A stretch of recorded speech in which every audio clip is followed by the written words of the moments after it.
بسم اللہ الحمد للہ والصلاۃ والسلام علی رسول اللہ وعلی آلہ وصحبہ اجمعین اما بعد فاعوذ باللہ من الشیطان الرجیم بسم اللہ الرحمن الرحیم رب اشرح لی صدری ویسر لی امری واحلل عقدۃ من لسانی یفقہوا قولی. السلام علیکم ورحمۃ اللہ وبرکاتہ. الحمدللہ جی آج ہم لوگ سورہ نساء کی آیت نمبر 34 جو ہے اس کا جائزہ لیں گے، جہاں پہ اللہ رب العزت جو مرد اور عورت کا رشتہ ہے اور جو فیملی کے جو ڈائنامکس ہیں ان کے بارے میں کچھ تذکرہ فرماتے ہیں.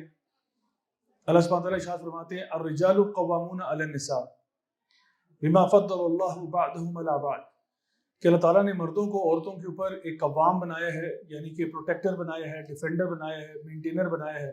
یہ خاص طور پہ ایک ڈومیسٹک ریلیشن شپ کی بات ہو رہی ہے جہاں پہ میاں بیوی کا تذکرہ ہے، کیونکہ اللہ تعالیٰ فرماتے ہیں کیونکہ اللہ تعالیٰ نے ایک کو دوسرے پر فضیلت عطا فرمائی. اور پھر مردوں کے بارے میں یہ بتایا کہ وہ پھر خرچ کرتے ہیں اپنی بیویوں پر اپنے مال میں سے، اور جو نیک عورتیں ہوتی ہیں وہ یعنی ان کے ساتھ اوبیڈینٹ بھی ہوتی ہیں، اور اللہ تعالیٰ نے جن چیزوں کی حفاظت کرنے کا حکم دیا ہے ان کی حفاظت فرماتی ہیں. اب یہ بیسک ہمارا جو بلڈنگ بلاک ہے کسی بھی فیملی کا، اس کا تذکرہ کیا جا رہا ہے، کیونکہ جب آپ نیوکلیئر فیملی کی بات کرتے ہو تو وہ ہسبینڈ وائف سے اس کا آغاز ہوتا ہے.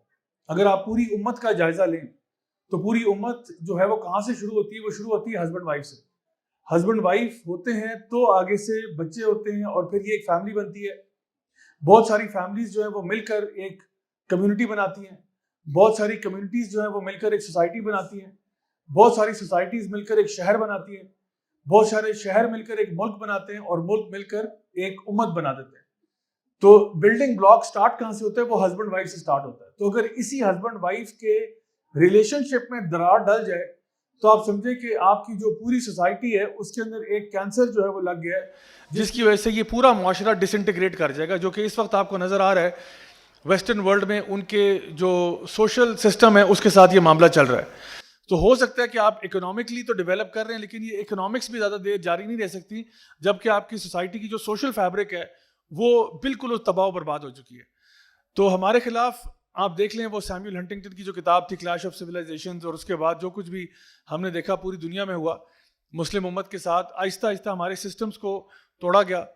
ہمارا جو اسلامک سسٹم تھا امپلیمنٹیشن کا، گورننس کا، وہ تو کافی عرصے سے چلا گیا، 100 ایئرز ہو گئے بلکہ اس کو اب تو. اس کے بعد ہم بات کرتے ہیں اکنامک سسٹم کی، تو اکنامک سسٹم بھی ہمارا جو آج دیکھیں پوری دنیا میں جو سود بیسڈ سسٹم ہے وہ پوری دنیا میں رائج ہے، اور اس میں مسلمان ممالک بھی شامل ہیں. اور اب تیسرا اور آخری ٹارگٹ میرے حساب سے جو رہ گیا تھا پیچھے، وہ آپ کا فیملی سسٹم ہے، کہ اگر یہ بھی چلا گیا تو پیچھے کون سا اسلام آپ کا باقی رہ جائے گا اگر آپ کا فیملی کا فیبرک بھی تباہ و برباد کر دی جائے.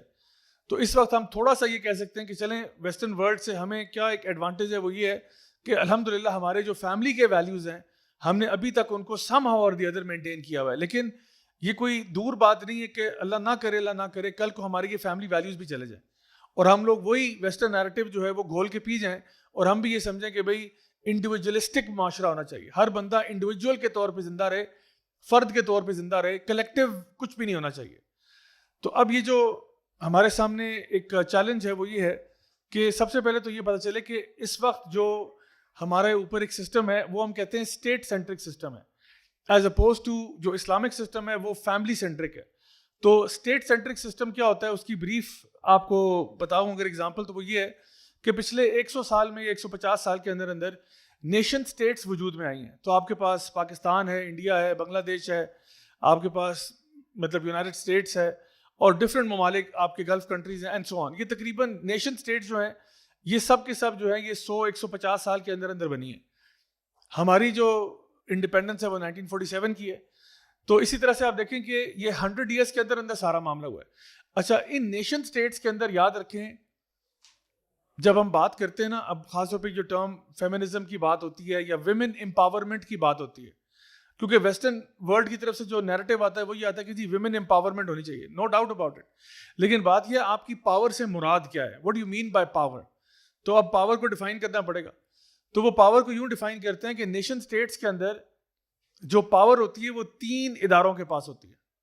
نیشن سٹیٹس یہ بڑا ماڈرن کانسیپٹ ہے. اس میں پاور جو ہے وہ 3 حلقوں کے پاس ہوتی ہے. نمبر 1 جس کے پاس فائنانس ہوتا ہے اس کے پاس پاور ہوتی ہے.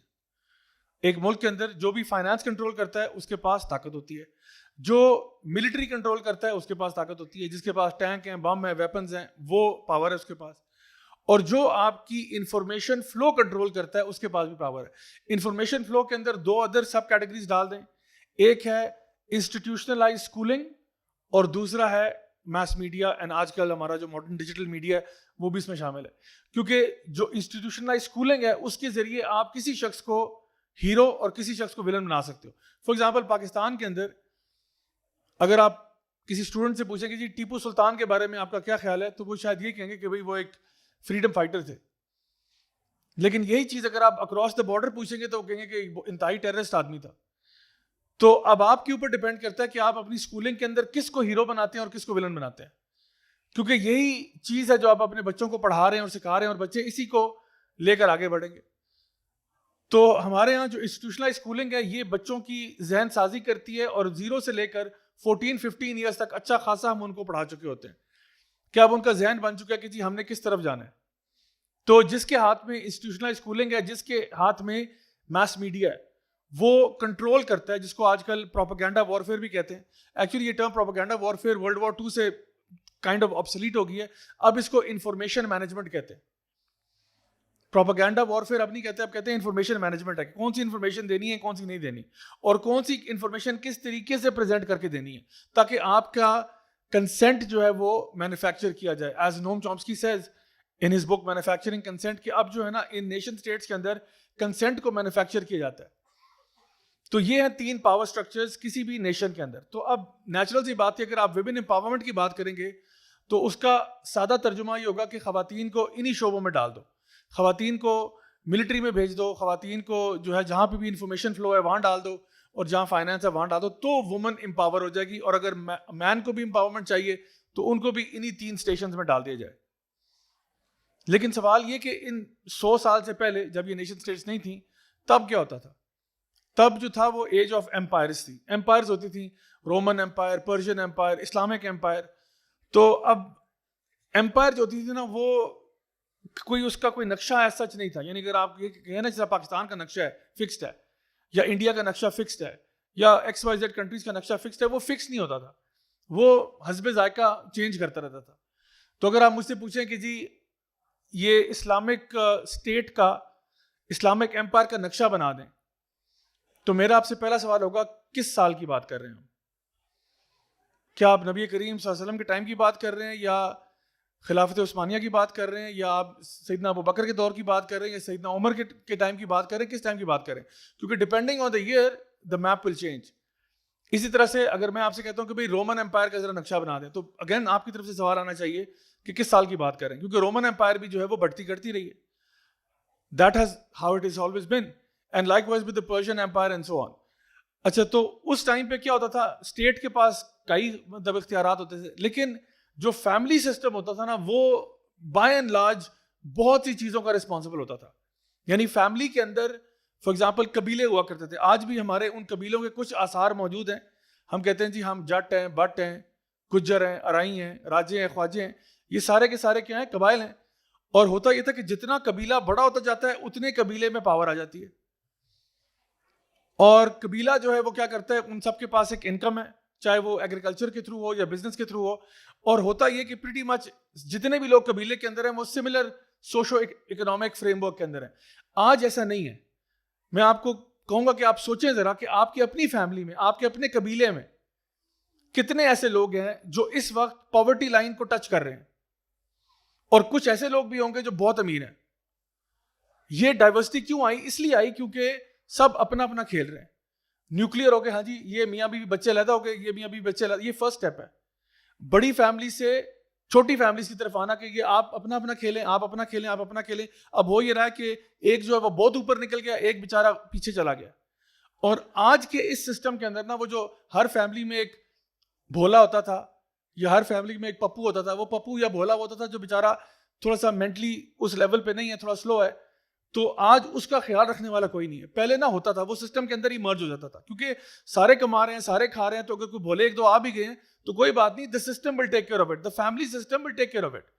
اور جتنی فیملی بڑی ہوگی, جتنے نمبر زیادہ ہوں گے, اتنی آپ کی تھوڑی سی چودراہٹ بھی بڑھ جائے گی. تھوڑی بدماشی بھی بڑھ جائے گی آپ کی. بلکہ میں آپ کو بتاؤں امریکہ کے اندر ایسا ہوا ہے ہسٹری میں کہ ایک فیملی نے دوسرے ملک پہ حملہ کرنے کا فیصلہ کر لیا. ایک فیملی اتنی بڑی ہو گئی کہ امریکن اسٹیٹ کو نے کہا کہ آپ ذرا بیٹھے, ہم ان کو ذرا لڑ کے آتے ہیں. امیجن کریں پاکستان میں ایسا ہو سکتا ہے؟ فار ایگزامپل کوئی بٹ یا جٹ فیملی والے لوگ اٹھیں, وہ کہیں جی ہم ذرا انڈیا سے دو ہاتھ ہو کے آتے ہیں, آپ لوگ ریلیکس کریں, آپ لوگوں کو پڑھنے کی ضرورت نہیں ہے, ہم خود ہی کافی ہیں ان کے لیے. اتنی بڑی فیملی ہو گئی ہے اور اتنا ان کے پاس اسلحہ آ گیا, اتنا ان کے پاس ریسورس آ گیا کہ they are enough themselves. تو پھر جا کے وہاں پہ قانون سازی کی کہ یار یہ ایسا نہیں ہو سکتا کہ کوئی فیملی جو ہے وہ اسٹیٹ کی فارن پالیسی کو ڈکٹیٹ کرنا شروع کر دے, کہ ایک فیملی اٹھ کے کھڑی اور کہ جی آپ کا کوئی ایلا تھا اس کے ساتھ جا کے جنگ کر دے بیکاز ان کا کوئی بزنس انٹرسٹ جو تھا وہ سیکریفائز ہوا ہے. تو لیکن بہرحال اس کا فائدہ یہ تھا کہ جب فیملیز ہوتی تھی وہ ان کا ایک روب اور دبدبہ تھا. تو یہ نیشن اسٹیٹس کے اندر families were always a problem.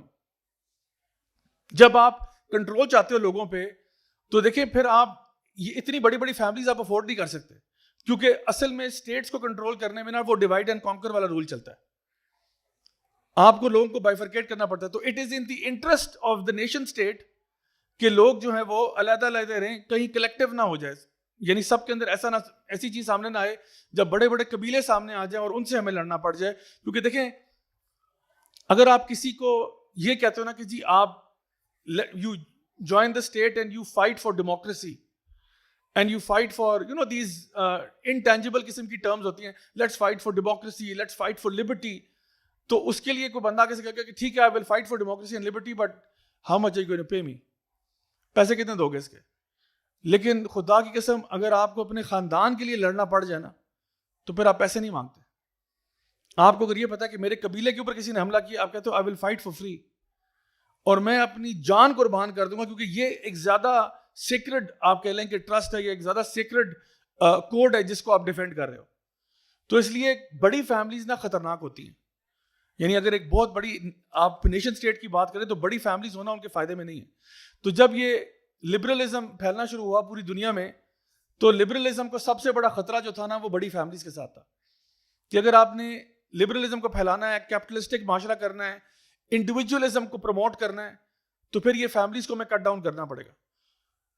تو اس کے لیے پھر انہوں نے آلٹرنیٹیو سسٹمز کو شن کرنا شروع کیا. اور اسی لیے ہمارے ہاں اب جو اسلامک سسٹم تھا فیملی کا وہ یہی تھا کہ اسلامک فیملی سسٹم میں عورت جو ہے وہ پہلے ہی امپاورڈ تھی. کس طرح سے؟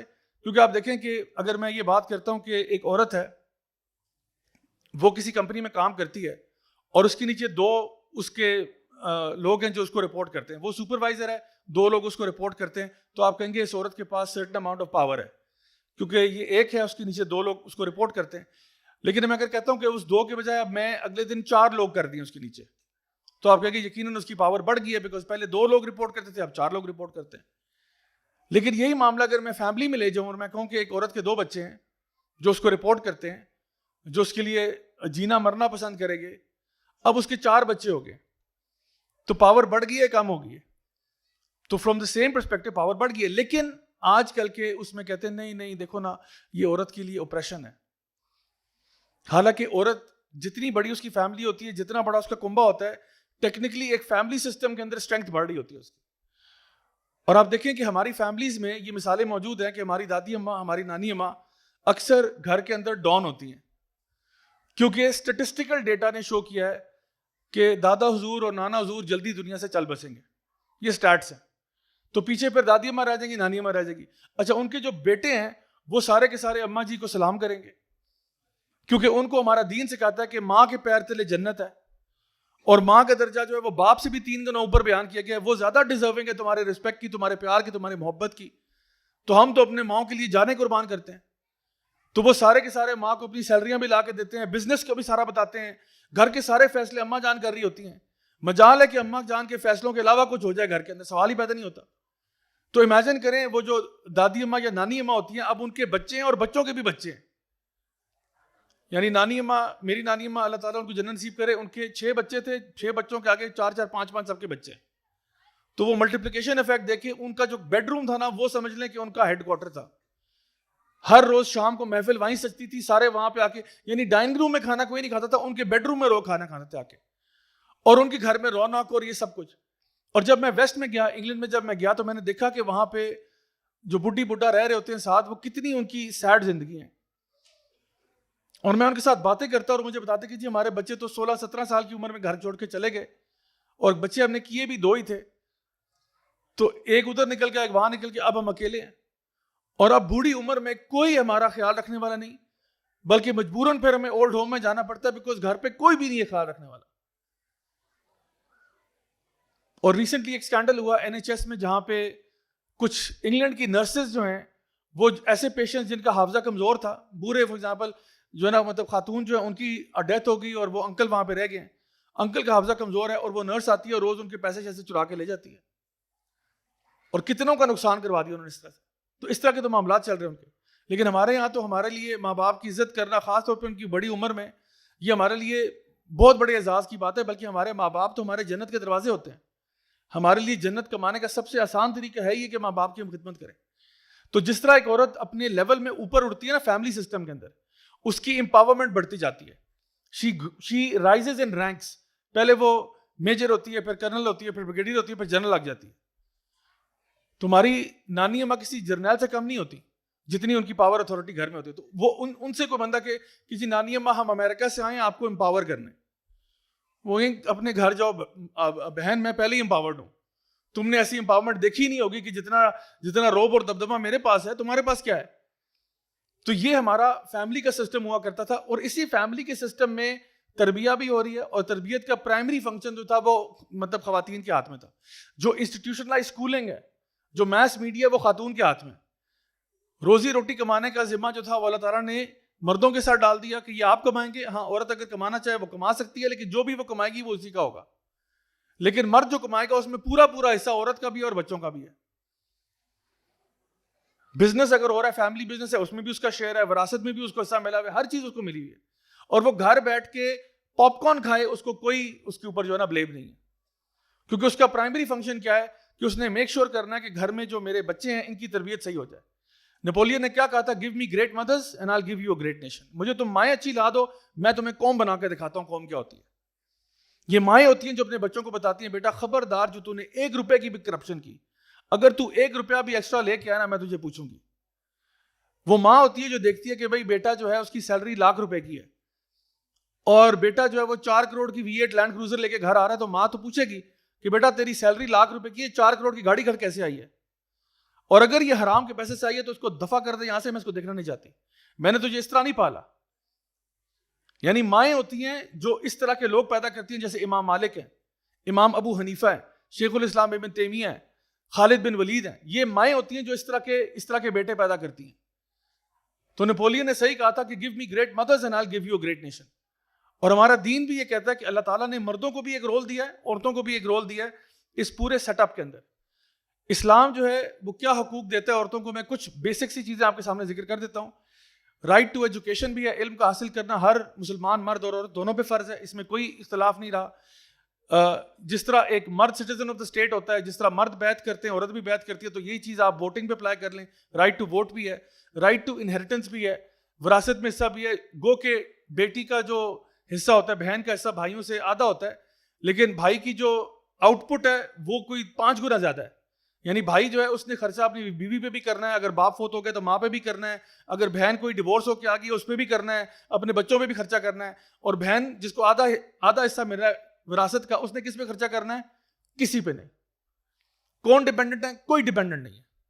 امریکہ میں ایک ریسرچ ہوئی, انہوں نے کہا سال کے اینڈ میں جو نیٹ کیش بچتا ہے کسی پہ بجلی پانی گیس کے بل دینے کے بعد, مردوں کے پاس اپروکسیمیٹلی ایٹ ایوریج $10,000 ہوتے ہیں, وہ جو اپنی اسپینڈنگ منی ہوتی ہے.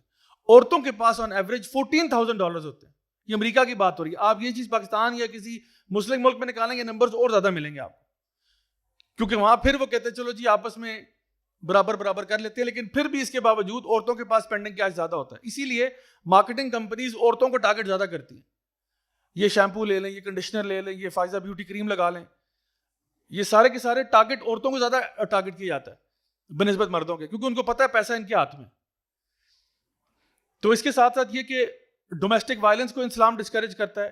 فورسڈ میرجز اسلام میں کوئی نہیں ہے. اگر کچھ چیزیں کلچرلی یہاں پہ ہو رہی ہیں تو وی ہیو ٹو آئیڈینٹیفائی کہ یہ کلچرل پریکٹس ہے, یہ اسلام سے کوئی تعلق نہیں ہے اس کا. پھر یہاں پہ جو کچھ ہمارے گاؤں وغیرہ میں جو ہے نا قرآن سے شادی کرا دی جاتی ہے, یہ بھی بالکل غیر اسلامی چیز ہے. اس کے علاوہ اگر کوئی عورت کو چھیڑتا ہے یا کوئی اس کے اوپر یعنی اڈلٹری کا یا ریپ کا یعنی کیس ہوتا ہے تو ریپس کی سخت سے سخت سزا ہے. ویمن ہراسمنٹ کے اوپر سخت سزا ہے. اس کے علاوہ یہ فائنینشیل رائٹس اس کو دیے, فائنینشیل انڈیپینڈنس دی. اور پھر جب تک وہ باپ کے زیر سایہ رہتی ہے, باپ کے اوپر فرض ہے کہ وہ اس کا سارا نان نفقہ پورا کرے. اور جب وہ شوہر کے پاس جاتی ہے تو شوہر کے اوپر فرض ہو جاتا ہے کہ سارا اس کا نان نفقہ پورا کرے. جب شوہر کہتا ہے نا قبول ہے قبول ہے قبول ہے, تو وہ یہ نہیں کہہ رہا تھا کہ جی اس سے پیار اور محبت کرنا قبول ہے, وہ کہہ رہا تھا کہ اس کا خرچہ پانی اٹھانا قبول ہے. جس طرح اس کے باپ نے اس کی حفاظت کی اس سے زیادہ ہی میں کروں گا انشاءاللہ, اور اس کی پروٹیکشن, اس کا ڈیفینڈ کرنا میں قبول کرتا ہوں انشاءاللہ.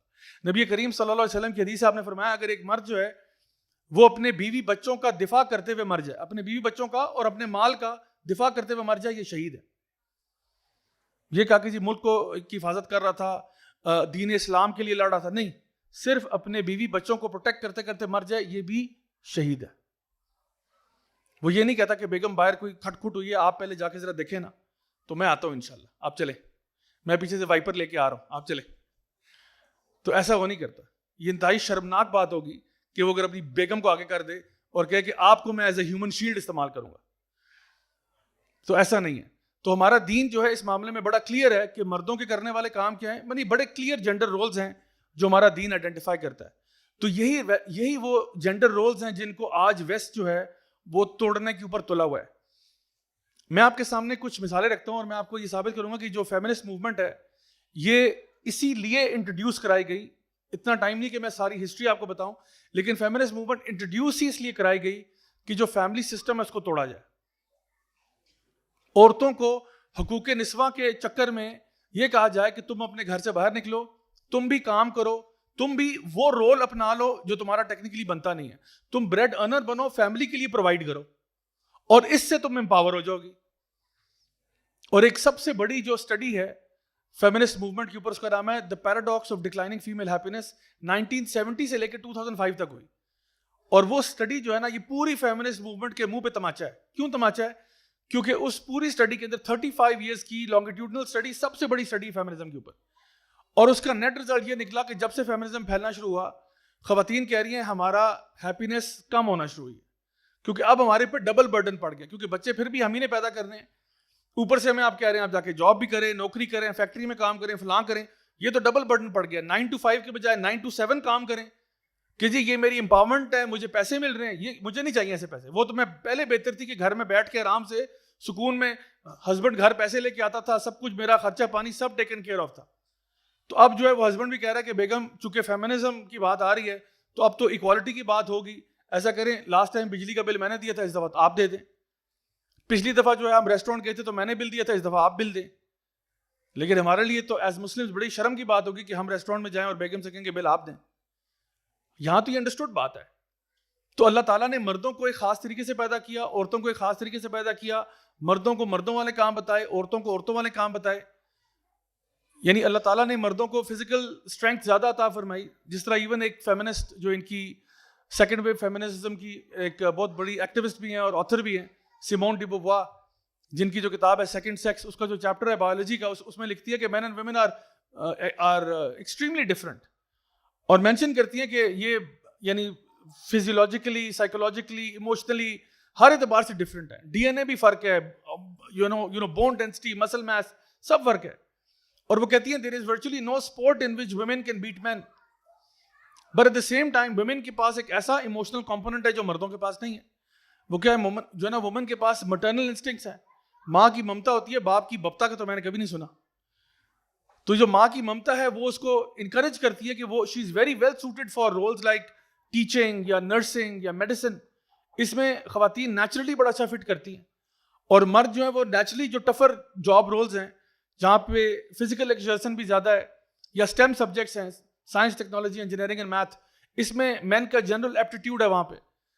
اور کوئی ایسی قوم آج تک پوری انسانی تاریخ میں ایسی نہیں آئی کہ جس نے عورتوں کا لشکر روانہ کیا ہو مردوں اور بچوں کے دفاع کے لیے. ہمیشہ اٹ ہیز آلویز بین کہ نیشن اسٹیٹس نے بھی مردوں کو ریکروٹ کیا ہے. تب تو ایکوالٹی یاد نہیں کسی کو آئی کہ بھائی ایسا کرے خواتین کو بھی ریکروٹ کر لیں. اس کے اندر ہمیشہ ایبل باڈیڈ مین کو ریکروٹ کیا گیا کہ آپ کو جا کے لڑنا ہوگا. تو یہ چیزیں تو ان کو بھی پتہ ہے کہ یہ فرق ہے, لیکن اس کے باوجود وہ کہتے ہیں نہیں ہمیں رولز کو سواپ کرنا پڑے گا. کیوں سواپ کرنا پڑے گا؟ کس نے کہہ دیا آپ سے؟ تو یہ اصل میں فرق ہے جو کریٹ ہو چکا ہے. میں آپ کے سامنے نا, جو میں نے آپ سے کہا نا کہ اصل جو مقصد تھا فیمنسٹ موومنٹ کا, وہ عورتوں کو ان کے حقوق دینا نہیں تھا. وہ اصل مقصد یہ تھا کہ فیملی سسٹم کو ڈسٹرپٹ کیا جائے. اور میں آپ کے سامنے ایک 1973 میں نینسی لیمن اور ہیلن سلنجر نے ایک موومنٹ کریٹ کی فیمنزم کی, اور اس کا ٹائٹل تھا, ایک ڈاکیومنٹ تھا جس کا نام تھا ڈیکلیریشن آف فیمنزم. یعنی سمجھ لیں کہ فیمنزم کا کانسٹیٹیوشن, فیمنزم کا آئین, اس کے اندر وہ کیا لکھتی ہیں؟ وہ لکھتی ہیں marriage has existed for the benefit of men and has been a legally sanctioned method of control over women. We must work to destroy it. The end of the institution of marriage is a necessary condition for the liberation of women. Therefore, it is important for us to encourage women to leave their husbands and not to live individually with men. All of history must be rewritten in terms of oppression of women. We must go back to ancient female religions like witchcraft.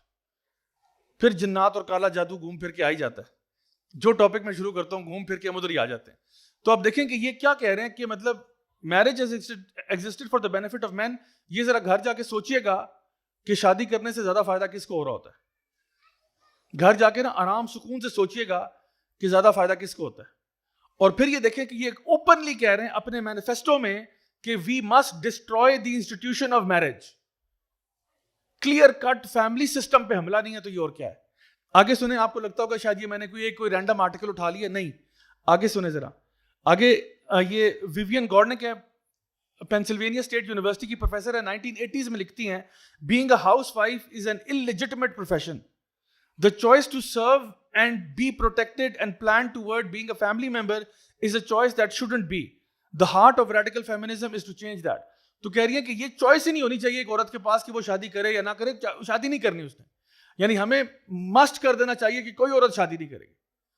تو پھر کیا ہوگا معاشرے میں؟ یعنی عورت اگر شادی نہیں کرے گی تو پھر آپ خود اندازہ لگا لیں کہ پھر معاشرے میں کیا ہوگا. وہ کس قسم کا فحش معاشرہ ہوگا, اور عورت کی پھر کیا اوقات رہ جائے گی پورے معاشرے کے اندر. یہ ذرا آپ اندازہ لگائیں. یہ فیمنسٹ موومنٹ کے پروپوننٹس ہیں جو کہہ رہے ہیں. ایک اور شیلا کرونن جو ہیں جوئش ورلڈ ریویو میں فیبرری 2000 میں لکھتی ہیں کہ since marriage constitutes slavery for women, it is clear that the women's movement must concentrate on attacking this institution. Freedom for women cannot be won without the abolition of marriage. سو اس کے بعد کوئی بات پیچھے چھوڑی نہیں انہوں نے. تو جو تو ڈائریکٹلی ان کے منہ سے باتیں نکل رہی ہیں. پھر آپ جب دیکھتے ہو کہ جی ہر سال عورت مارچ ہوتا ہے اور وہ کہتے ہیں جی یہ چاہیے وہ چاہیے, تو ان کے ساتھ اگر ہم یہ بات کریں کہ بھائی جو اسلام آپ کو ویلیوز دے رہا ہے اس کے علاوہ کیا چاہتے ہیں آپ لوگ؟ آپ کو رائٹ ٹو ووٹ ہے, رائٹ ٹو انہیریٹنس ہے, رائٹ ٹو ایجوکیشن ہے. آپ کو یعنی ہم خلاف ہیں ڈومیسٹک وائلنس کے, ہم خلاف ہیں کہ جو ہے نا فورس میرجز نہیں ہونی چاہیے, قرآن سے شادی نہیں ہونی چاہیے, آنر کلنگ نہیں ہونی چاہیے. ہم آپ کے ساتھ ہیں اس میں. عورت جو ہے اس کا نان نفقہ اس کا باپ پورا کرے گا, باپ کے بعد جو ہے نا ہسبینڈ پورا کرے گا, نہیں کرے گا گناہ گار ہوگا. اسٹیٹ ان کو فورس کر سکتی ہے کہ بھائی ان کا خیال رکھو وغیرہ وغیرہ وغیرہ. اس میں ہم سب آپ کے ساتھ ہیں. اس کے علاوہ آپ کیا چاہتے ہیں؟ اس کے بعد خاموشیاں ہو جاتی ہیں اور چراغوں میں روشنی جو ہے نا نہیں رہتی اس کے بعد. کیونکہ اس کے بعد جو وہ مانگنا چاہتے ہیں وہ یہی چیزیں ہیں, اور وہ یہ اوپنلی ٹی وی پہ بول نہیں سکتے, کیونکہ اگر اوپنلی بولیں گے تو پھر پرابلم ہو جائے گا. تو اس لیے ہمارے پاس جو اسلامک سسٹم ہے وہ سب سے بہترین سسٹم ہے. اور واقعی میں یہ کوئی کلیشیڈ بات نہیں ہے, لیکن اس میں کوئی شک نہیں کہ جو رائٹس اسلام عورتوں کو دیتا ہے, جو حقوق ان کو دیتا ہے, وہ کوئی اور دنیا کا سسٹم, ریلیجن, ازم, اسکزم نہیں دیتا. آخر میں صرف کنکلوڈ کروں گا شیخ اکرم ندوی کی اس بات سے کہ وہ کہتے تھے کہ if the men found out about the rights that Islam gives to women, even they would wish that they were women.